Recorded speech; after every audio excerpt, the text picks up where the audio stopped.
ابھی کچھ دن پہلے ایک بڑے لبرل سے آدمی کا انٹرویو بھی پوڈ کاسٹ ہوئی اس کے ساتھ، میں نے نہیں کی، کسی چینل نے کی. اس میں وہ کہہ رہا ہے یار کیا ضرورت ہے بیوی گرل فرینڈ کا رشتہ زیادہ کھلے عام اب لوگوں نے کہنا شروع کر دیا ہے، کہہ رہے ہیں یہ رشتہ زیادہ اچھا ہے. بیوی کے تو بڑے مسائل ہیں، لیکن اللہ نے کیا کہا، مسائل ہو یا نہ ہو تمہارے لیے زنا اللیگل، اور نکاح صرف اللیگل نہیں بلکہ اس کی ترغیب ہے، اس کی ترغیب ہے. کیوں؟ اللہ کہتا ہے کہ یہ عورت میری بندی پہلے ہے، تمہاری اولاد اور مخلوق یہ میری بندی پہلے، تمہاری اولاد اور تمہاری بیوی اور تمہاری بہن بعد میں ہے. میں عورت کو عزت دینا چاہتا ہوں. ویمن رائٹس کے نام پہ تحریکیں دنیا میں بہت چلتی ہیں، حقیقی رائٹس کس نے دیے بھائی؟ اللہ نے، جس کی بندیاں ہیں. اللہ کہتے ہیں کہ اگر مرد کو اجازت دے دی جائے عورت کی طرف جائے اور منہ کالا کر کے آ جائے، اپنی خواہش پوری کر کے آ جائے، اس سے مرد کی خواہش پوری ہوگی، عورت کو اس کا جو حقیقی عزت اور معاوضہ ملنا چاہیے وہ معاوضہ نہیں ملے گا. اس سے اولاد ہوتی ہے، یہ بہت سے لوگ باپ بننے سے انکار کر دیں گے. اللہ نے کہا اس کو عزت کے ساتھ گھر لے کر آؤ. پھر عزت کے ساتھ جب گھر لے کر آؤ گے، بیوی بنا کے رکھو گے. کتنی عزت ملتی ہے عورت کو بیوی کے روپ میں میرے بھائی. بیوی کو چھوڑنا آسان نہیں ہے. فالج ہو جائے، لکوا ہو جائے، کوئی بیماری ہو جائے، ساری رسپانسبلٹی کس کی ہوتی ہے؟ مرد کی. کیا چھوڑتے ہیں ہمارے معاشرے میں ایسے؟ نہیں چھوڑتے نا. ہم نے دیکھا ہے بھائی، کیونکہ بیوی ہے، کیونکہ اس کے پیچھے خاندان ہے، خاندان انوالو ہوا ہے. گرل فرینڈ سے کوئی رشتہ وجود میں ہی نہیں آتا. گرل فرینڈ کے بھائیوں کو بردر ان لا نہیں کہا جاتا. وہ آپ کو آنکھیں نہیں دکھا سکتے. سمجھ رہے ہو کہ نہیں سمجھ رہے؟ بیوی کا باپ آپ کو آنکھیں دکھا سکتا ہے، اس کے بھائی آپ کو آنکھیں دکھا سکتے ہیں. حوصلے کو داد دو. ہول سیل کے حساب سے بردر ان لاز ہیں میرے. سمجھ رہے ہو کہ نہیں سمجھ رہے؟ ایک آنکھ بھی دکھا دے نا، خالی پوری دونوں نہ بھی دکھائے تو میرے لیے زندہ رہنا مشکل ہو جائے. اگر دونوں کی دو سب کی دو آنکھیں ملا کے ٹوٹل آنکھیں اگر کاؤنٹ کرو نا، کیا خیال ہے؟ تو یہ ٹینشن میرے بھائی نکاح والا میں ٹینشن نہیں ہے. میرے بردر ان لا سارے بہت اچھے ہیں. ایک مثال دے رہا ہوں میرے بھائی کہ یہ نکاح والا تو ہر طرح کی پریشانیاں اٹھا لیتا ہے. کس کے لیے؟ اللہ کے لیے. میں لوگوں سے کہتا ہوں بھائی اگر اللہ نے نکاح کا حکم نہ دیا ہوتا تو شاید ہم کبھی بھی نکاح نہ کرتے. اللہ نے ہمیں پابند کیا ہے کہ یہ زنا ہے اور یہ نکاح ہے، یہ اللہ کی حدود ہیں، اس کی طرف اس کے قریب جانے کی بھی اجازت نہیں. بڑی سخت سزائیں. دیکھو موسیٰ علیہ السلام کو جب کسی نے اپنی بیٹی کا رشتہ پیش کیا، شرط یہ لگائی کہ 10 سال بکریاں چراؤ گے. موسیٰ کلیم اللہ نے فوراً ہاتھ آگے بڑھایا، ذالک بینی و بینک، یہ میرا اور آپ کا ایگریمنٹ ہے. فوراً ہاں کر دی، 10 سال بکریاں نکاح کے لیے مجھے قبول. یوسف علیہ السلام کو عزیز مصر کی بیوی نے دھمکی دی، اگر میرے ساتھ بدکاری، معاذ اللہ بدکاری نہیں کی تو آپ کو کئی سالوں تک جیل میں جانا پڑے گا. 10 سال سے بھی زیادہ. یوسف علیہ السلام نے 10 سال سے زیادہ کی جیل برداشت کر لی، زنا برداشت نہیں کیا. یہ فرق ہمیں اللہ نے بتایا ہے زنا میں اور نکاح میں. تو اس آزمائش میں انسان ہے، فرشتے اس آزمائش میں نہیں ہیں، جانور بھی اس آزمائش میں نہیں ہے. جانوروں میں جو نکاح والے ہیں وہ نکاح ہی کریں گے، جو نہیں ہے وہ نکاح نہیں کریں گے. جانوروں میں کچھ جانور ایسے ہیں جو پیر بنا کے رہتے ہیں اور کچھ جانور ایسے ہیں جو پیر نہیں بناتے. جو نہیں بناتے آپ 6 گھنٹے کی تقریر کر دو، کبھی بکرا بکری سے شادی نہیں کرے گا، کبھی گدھا گدھی سے شادی. بولو آپ کو اب گدھوں کا سسٹم سمجھ میں نہیں آیا؟ یار یہ کیا ہے یار، یہ کوئی سسٹم ہی نہیں ہے لوگوں کا. بچہ پیدا ہوتا ہے پتہ ہی نہیں چلتا اس کا ابا کون ہے. تو آپ گدھوں کو پوری کتابیں شادیوں پہ لکھ کے دے دو، گدھا گدھا ہے، اس کی سمجھ میں بات نہیں آئے گی. اس لیے اللہ نے اس کے لیے جہنم بھی نہیں رکھی ہے. بکرے کو سمجھاؤ نہیں آئے گا سمجھ میں. اسی طرح کبوتر کبوتری جوڑے بنا کے رہتے ہیں، ان کو آپ سمجھاؤ کہ یہ کیا ہے، ہماری طرح گرل فرینڈ رکھو تم یہ کیا ہے شادی کے چکر میں. اور دونوں انڈے جب کبوتر کبوتری مل کے انڈے دیتے ہیں، شکر کرو کبوتر نہیں ہو تو 12 گھنٹے کبوتر انڈوں پہ بیٹھتا ہے. میں اس لیے کہہ رہا تھا کہ شکر کرو کبوتر نہیں ہم. 12 گھنٹے انڈوں پہ کون بیٹھتا ہے؟ کبوتر. اور 12 گھنٹے کبوتری. دونوں باقاعدہ ڈیوٹی دیتے ہیں، دونوں مل کے اس طرح سے بچوں کو پالتے ہیں.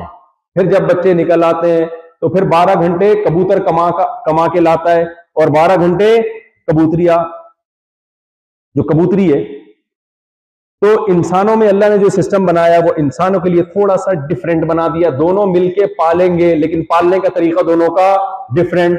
کمائے گا کون؟ باپ. گھر میں بچوں کو سنبھالے گی کون؟ اماں. یہ اللہ کا بنایا ہوا نظام ہے میرے بھائی. اب نہ ہم کبوتر والا سسٹم لے رہے ہیں نہ انسانوں والا لے رہے ہیں. ڈائریکٹ ہم کس کی طرف جا رہے ہیں؟ مجھے بولتے اچھا نہیں لگا, ڈنکی کی طرف جا رہے ہیں ہم, وہ والا سسٹم. تو یہ کوئی سوٹ کرتی ہے چیز انسانوں پہ؟ تو اللہ تعالیٰ نے نکاح میں کچھ مسائل رکھے ہیں. خوشیاں تو نکاح میں ہی رکھی ہیں اللہ نے, یہ ذہن میں رکھو. لیکن شروع میں کچھ مشکلات اللہ نے نکاح میں رکھی ہیں وقتی طور پر. زنا بہت آسان, تو یہ آزمائش فرشتوں کے لیے اور جانوروں کے لیے نہیں. یہ آزمائش کس کے لیے ہے؟ انسانوں کے لیے آزمائش ہے. ان آزمائشوں کی وجہ سے اللہ نے امتحان گاہ میں ڈالنے کے لیے جس مخلوق کو سلیکٹ کیا وہ کیا تھی؟ انسان. اس لیے فضیلت کس کو دی گئی ہے؟ انسان کو. اور فرشتوں کو حکم دیا گیا سجدہ کس کو کرنا ہے؟ انسان کو. تو آدم کو سجدے سے مراد آدم نہیں ہے, انسانیت کو سجدہ کروایا گیا ہے. سمجھتے ہو گے نہیں سمجھتے؟ تو یہ اللہ جو ہمیں ہماری پیدائش کے واقعات سناتے ہیں نا, یہ بتانے کے لیے کہ تمہیں آزمائش کے لیے پیدا کیا. آزمائش ہے کیا؟ شیطان کو جب اللہ نے کہا نا کہ آدم کو سجدہ کرو, دیکھو اس واقعے میں بڑے سبق ملتے ہیں. آدم علیہ السلام سے بھی غلطی ہوئی کہ نہیں ہوئی؟ جب اللہ نے آدم علیہ السلام کو بنایا, ان کو کہا لا تقربا هذه الشجرہ, پوری جنت آپ کے لیے لیگل ہے, یہ والے درخت کے قریب مت جانا. انسان کی نیچر ہے, جس چیز سے روکا جائے نا اسی کے وسوسے دل میں آتے ہیں اس کو. شیطان نے آ کے بہکایا, آدم اور حوا نے مل کے اس درخت سے کھا لیا. اور شیطان نے برگلایا کیسے؟ هل ادلک علی شجرۃ الخلد وملک لا یبلی. اے آدم دیکھ, اللہ نے ساری جنت تیرے لیے حلال کر دی, اسپیسیفک اس درخت پہ پابندی لگائی ہے. اس کا مطلب اس میں کچھ ہے, صحیح ہے نا؟ اس میں کیا ہے؟ کوئی خاص. اور وہ پتہ ہے کیا ہے؟ یہ کھانے کے بعد کبھی بھی موت نہیں آئے گی, اتنی خوبصورت جنت میں ہمیشہ رہو گے. انبیاء سے گناہ کبھی بھی نہیں ہوتا, اجتہادی غلطی ہوتی ہے. علماء نے لکھا ہے کہ حضرت آدم کے دل میں جب شیطان نے وسوسے ڈالے, ان کو خیال آنے لگا کہ اللہ نے اسپیسیفک یہ والا درخت کہا ہے نا, یہ والا نہیں کھانا, تو وہ والا کھا لیتا ہوں میں اسی کی جنس کا. تو انبیاء سے اجتہادی غلطیاں تو ہو سکتی ہیں, صریح گناہ انبیاء سے نہیں ہوتا. اللہ اس اجتہادی غلطی کو بھی گناہ سے تعبیر کر دیتے ہیں, کیونکہ انبیاء کا مقام بہت بلند ہے. تو آدم علیہ السلام نے جب درخت سے کھایا تو غلطی کس سے ہوئی؟ بولو, آدم علیہ السلام سے. اور ادھر شیطان سے بھی غلطی ہوئی. شیطان کو اللہ نے حکم دیا آدم کو سجدہ کرو, شیطان نے کہا سجدہ نہیں کروں گا. یہ پورا واقعہ میں بتایا جا رہا ہے کہ دیکھو غلطی, اس سے یہ بات سامنے آ گئی کہ غلطی آدمیت سے بھی ہوگی اور جو شیطان قسم کے لوگ ہیں ان سے بھی غلطی ہوگی. یہ پہلا لیسن ہمیں ملتا ہے اس واقعے سے. تو غلطی لیس انسان, گناہ لیس انسان دنیا میں نہیں ہو سکتا. فرق کیا ہے؟ آدم کو جب پتا چلا کہ مجھ سے غلطی ہوئی ہے, ربنا ظلمنا انفسنا وان لم تغفر لنا وترحمنا لنکونن من الخاسرین. اے ہمارے رب, ہم دونوں نے اپنی جان پہ ظلم کیا, اگر تو نے ہمیں معاف نہ کیا اور ہماری مغفرت نہ کی ہم خسارے والوں میں سے ہو جائیں گے. فوراً آدم نے توبہ کی. اللہ فرماتے ہیں ثم اجتباہ ربہ فتاب علیہ وہدی. اللہ نے فوراً آدم کی توبہ قبول کی اور جو مقام خطا سے پہلے تھا وہی مقام ان کو دوبارہ لوٹا دیا. سمجھتے ہو کہ نہیں سمجھتے؟ لیکن ایک غلطی شیطان سے بھی ہوئی. شیطان سے کیا غلطی ہوئی؟ اللہ نے کہا آدم کو سجدہ کرو, شیطان نے کہا نہیں کروں گا. اللہ کا غصہ شیطان پر آیا کہ میرے دربار سے نکل جا. شیطان کو احساس ہو جانا چاہیے تھا بھائی یہ مجھ سے معمولی مسٹیک نہیں ہوئی ہے, کیونکہ اللہ اس پہ غضبناک ہو کے اپنے دربار سے نکال رہا ہے. شیطان کو چاہیے تھا اللہ سے کیا کر لیتا؟ سوری کر لیتا, معذرت طلب کر لیتا, لیکن شیطان اکڑ گیا. اس نے بولا ایک تو غلطی بھی آدم کی, یعنی مجھے غلط جگہ معاذ اللہ سجدے کا حکم دیا جا رہا ہے اور پھر نہیں کر رہا, تو اس آدم کی بیس پہ مجھے میرے دربار سے نکالا جا رہا ہے, اب اس آدم کو میں نہیں چھوڑوں گا. تو ہمیں پتا چلا بھائی آدمیت اسے کہتے ہیں. آپ سے کوئی گناہ ہو جائے تو اللہ نے کہا توبہ کر لو, اور شیطان کسے کہتے ہیں؟ اس سے کوئی گناہ ہو جائے تو اکڑو, توبہ بولو مت کرو. نبی صلی اللہ علیہ وسلم نے کتنے فضائل بیان کیے ہیں توبہ کے. میں خیر ابھی توبہ کے فضائل نہیں، ابھی تو میں اس واقعے میں جو موٹے موٹے اسباق ملتے ہیں جلدی جلدی وہ بیان کر رہا ہوں. پہلا سبق ملتا ہے بھائی، اگر کسی سے زنا ہو گیا، اللہ نہ کرے، راستہ کھلا ہوا ہے کس کے لیے؟ توبہ کے لیے. آج بھی اللہ آپ کو ایسا ہی بنا دے گا جیسے کبھی زنا ہوا ہے ہی نہیں. کسی نے شراب پی لی، آدمی ہے بھائی، ہم آدم کی اولاد میں، ان سے خطا ہوئی تھی، توبہ کی، اللہ کہہ رہے وہ آدم سے وہ والی خطا تو نہیں ہو سکتی جو ہم جیسے لوگوں سے ہوتی ہے، لیکن میسج تو مل گیا نا بھائی، خطا کسی نوعیت کی بھی ہو، شراب پی لی، زنا کر لیا، کچھ بھی غلط کر لیا ہے. ایک شخص نے 99 انسانوں کو قتل کیا اور پھر 100 انسانوں کو قتل کیا. ایک عالم کے پاس گیا کہ مجھ سے غلطی ہوئی، میں توبہ کرنا چاہتا ہوں. ان عالم نے کیا کہا؟ حدیث میں آتا ہے میں یحول بینہ وبین التوبہ، بھائی تیرے اور توبہ کے درمیان کون سی چیز حائل ہو سکتی ہے؟ 100 انسانوں کے قتل کے بعد بھی اللہ نے توبہ کا دروازہ کھولا ہوا ہے. سمجھتے ہو کہ نہیں سمجھتے ہو؟ یہ ہمیں یہ واقعہ بتا کے یہ سبق دیا جا رہا ہے، آدم کی اولاد ہو تو غلطی سے بچو، اگر ہو گئی ہے تو کیا کرنا ہے؟ توبہ کرنی. شیطان نے کیا کیا ہے؟ کہتے ہیں موسیٰ علیہ السلام کے دور میں نا شیطان حضرت موسیٰ کے پاس ہے. یہ واقعہ کتابوں میں لکھا ہے، مستند ہو یا نہ ہو بھی میں اس بحث میں نہیں جا رہا، لیکن اس سے جو سبق مل رہا ہے وہ کیا ہے؟ وہ سبق ٹھیک ہے. بعض واقعات مستند نہیں ہوتے لیکن اس سے جو لیسن مل رہا ہوتا ہے وہ لیسن ٹھیک ہوتا ہے. تو موسیٰ علیہ السلام کے پاس آیا اور کہنے لگا کہ آپ اللہ سے پوچھ کے بتائیں کہ کیا میری توبہ قبول ہو جائے گی؟ کتنے لوگوں کو جہنم میں ڈلوا چکا ہوگا نا آدم علیہ السلام کے بعد، بھائی اس وقت سے ورغلا ہی رہا ہے نا، ورغلا ہی رہا ہے. تو کیا اب میری توبہ قبول ہو جائے گی میں اگر ایکسکیوز کر لوں اللہ تعالیٰ سے؟ اتنے لوگوں کو کہتے ہیں نا 100 چوہے کھا کے بلی چلی حج کو، ہزاروں کو اس وقت تک جہنم میں پھینکوا چکا ہوگا. نوح علیہ السلام کی قوم میں شرک پھیلایا شیطان نے، کیا کچھ بدماشیاں نہیں کی. موسیٰ علیہ السلام کے پاس گیا کہ میں توبہ کے سلسلے میں حاضر ہوا. کس سلسلے میں حاضر ہوا ہوں؟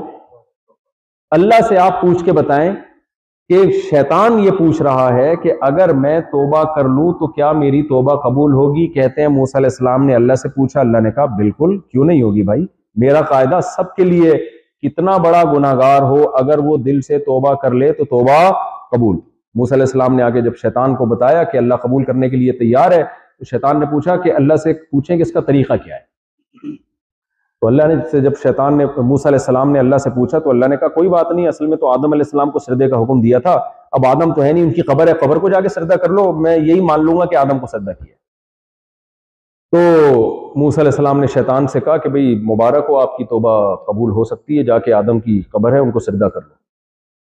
شیطان نے کہا یہ نہیں ہوگا بھائی، ٹھیک ہے نا، یہ ہم سے بولو نہیں ہوگا. تو یہ فرق ہے کس میں؟ شیطان میں اور انسان میں.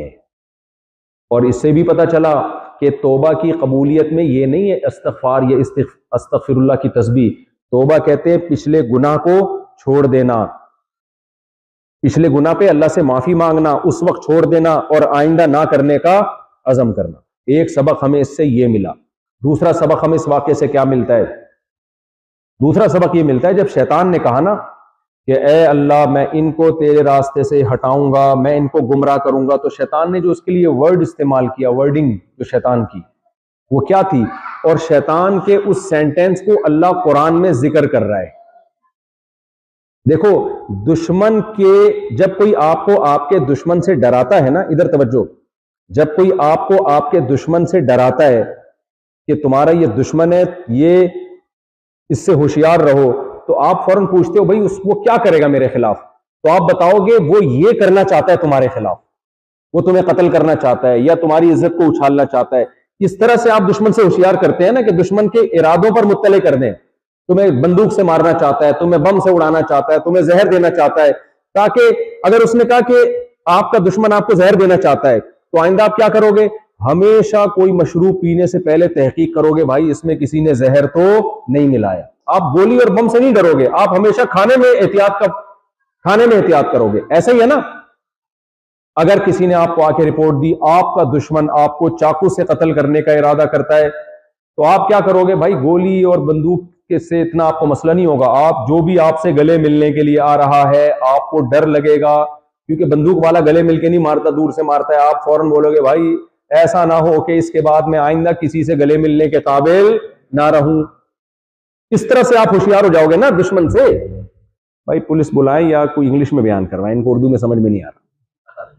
بھائی جب کوئی آپ کو دشمن سے ڈراتا ہے, آپ کہتے ہو وہ کیا دشمنی کرے گا, وہ آپ کو ہوشیار کر رہا ہے, وہ کہہ رہے یار وہ میں نے دیکھا وہ پلان کر رہے تھے آپ کو چاقو سے قتل کرنے کا. آپ ہمیشہ اب فوکس کس کو کرو گے, بم کو یا چاقو کو؟ چاقو کو فوکس کرو.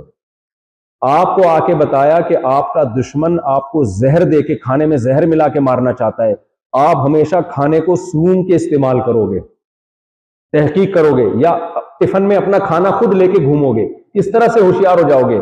تو اللہ نے جب ہمیں بتایا کہ شیطان تمہارا دشمن ہے, اے اللہ کیسے ہم پہ وار کرے گا کیا, تو شیطان نے خود ہی کہہ دیا کہ میں ایسے وار کروں گا ان کے اوپر.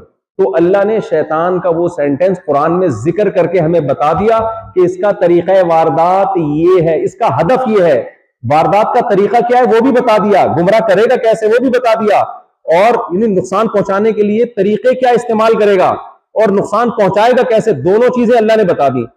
اس کو میں دوبارہ اسی مثال سے ایکسپلین کرتا ہوں.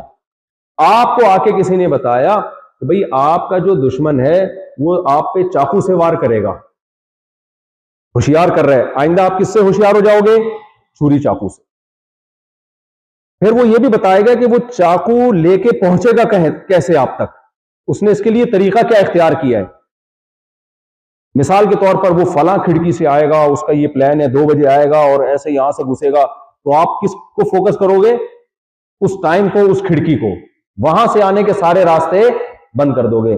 اللہ نے ہمیں بتایا کہ دیکھو شیطان جو تمہیں جہنم میں پھینکوائے گا 2 چیزوں سے, ایک اس کا ہدف کیا ہوگا, دوسرا اس ہدف تک پہنچنے کا اس کا طریقہ کیا ہوگا. وہ ہدف کیا ہے, شیطان نے خود ہی اس کو جو ہے نا بیان کر دیا تھا اللہ کے سامنے. وہ ہدف ہے لا تجد اکثرہم شاکرین. یہ شیطان کے الفاظ ہیں, اے اللہ یہ تیری نعمتیں استعمال کریں گے, یہ جب پیدا ہوں گے تو ماں کی چھاتیوں میں دودھ پیدا کر دے گا اپنی قدرت سے, یہ تیری قدرت کا انکار کر کے یہ ڈارون کے کھاتے میں ڈال دیں گے, کہیں گے یہ سب آٹومیٹیکلی ہو رہا ہے. جب یہ دنیا میں آئیں گے تو ان کو ماں کی صورت میں ایک بہت خوبصورت تحفہ عطا کرے گا, باپ کی صورت میں بہت خوبصورت تحفہ عطا کرے گا, تو یہ بجائے اس کے تیرا شکر ادا کرے کہ میرے رب نے بچپن میں میری کیسی کفالت کا انتظام کیا, میری ماں مجھے دی, میرا باپ مجھے دیا, لیکن اے اللہ یہ تیری طرف نسبت نہیں کریں گے, یہ کہیں گے یہ سب نیچرل ہے, یہ فطرت کا حصہ ہے, خدا کون, گاڈ کون, نہ تیری طرف نسبت نہیں کریں گے. اے اللہ تو ان کو دودھ پلانے کے لیے ایک ایسا جانور بنائے گا جس جانور کے منہ میں سوکھا چارہ ڈالیں گے اور ادھر سے چکنا گاڑا دودھ نکلے گا. جب یہ دودھ پیئیں گے تو تیرا شکر ادا نہیں کریں گے, کہیں گے یہ نیچرل ہے, یہ آٹومیٹیکلی, یہ ایوالو ہوتے ہوتے یہ ساری مشینیں خود بہت وجود میں آ گئی ہیں. جتنی نعمتیں ان کو ملیں گی ہر نعمت کی تعویل کرے گا اور تیری طرف ان نعمتوں کی نسبت نہیں کرے گا. لا تجد اکثرہم شاکرین. اے اللہ یہ تیری نعمتیں استعمال کریں گے, لیکن میں قسم اٹھا کے کہہ رہا ہوں فبعزتی کا, مجھے تیری عزت اور جلال کی قسم, یہ تیرا شکر ان میں ادا کرنے والے بہت تھوڑے ہوں گے, زیادہ تر کیا کریں گے, ناشکرے ہوں گے. نہیں آ رہی میرا خیال ہے کینیڈا والوں کی سمجھ میں بات. کینیڈا والوں کو سمجھانا اس لیے مشکل ہے کہ یہاں سب کے پیٹ بھرے ہوئے ہیں, سمجھ رہے ہو. جب ساری خواہشات پوری ہوئی بھی ہوتی ہیں میرے بھائی, لگژری لائف گزر رہی ہوتی ہے, تو اللہ کو یاد رکھنا مشکل, اللہ کو بھولنا آسان. تو شیطان نے کیا رپورٹ پیش کی اللہ کے سامنے, لا تجد اکثرہم شاکرین, اے اللہ ان میں سے اکثر شکر ادا نہیں کریں گے. یہ ہو رہا ہے مارکیٹ میں کہ نہیں ہو رہا؟